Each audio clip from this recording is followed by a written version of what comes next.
c'est vraiment important, en effet, de distinguer l'islam traditionnel, historique, de l'islam fondamentaliste qu'on trouve aujourd'hui, parce qu'on trouve dans les discours qui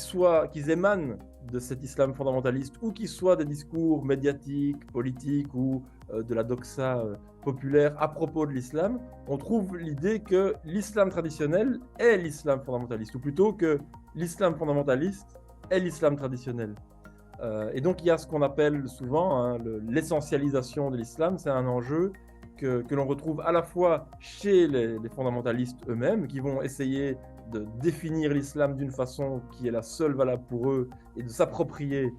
l'islam, mais aussi dans des discours, voilà, comme je le disais, médiatico-politiques, où on va dire l'islam c'est ça, l'islam ce n'est pas ça, etc. Et donc il me semble très très important de montrer la complexité de cette question et de montrer qu'en fait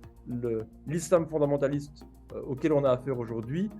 sur énormément de choses fondamentales justement, est en rupture totale avec l'islam traditionnel tel qu'il s'est développé pendant des siècles jusqu'à aujourd'hui.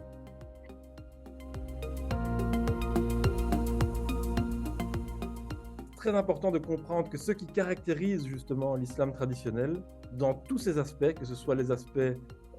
vraiment pratico-pratiques de la jurisprudence, du rituel, mais aussi la manière de lire le Coran, etc., c'est un islam qui a cultivé l'ambiguïté. C'est-à-dire qu'il y a toujours eu des pluralités d'avis, des pluralités d'options,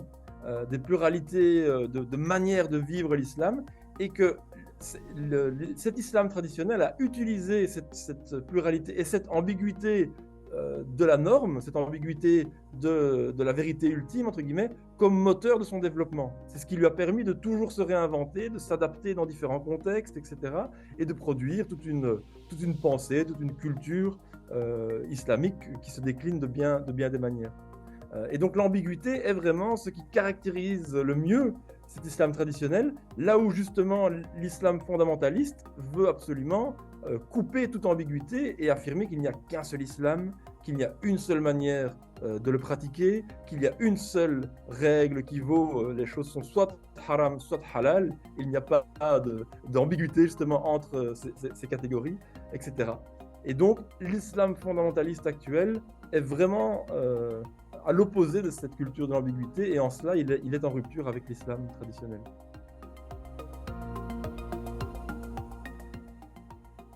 Ibn Taymiyyah, c'est un exemple très intéressant parce que c'est l'auteur traditionnel qui est mobilisé par les fondamentalistes aujourd'hui comme autorité historique, spirituelle, juridique, etc., majeure de leur façon de voir l'islam. Or, lorsqu'on se penche un peu sur ses textes et sur sa pensée, on voit que lui-même, même si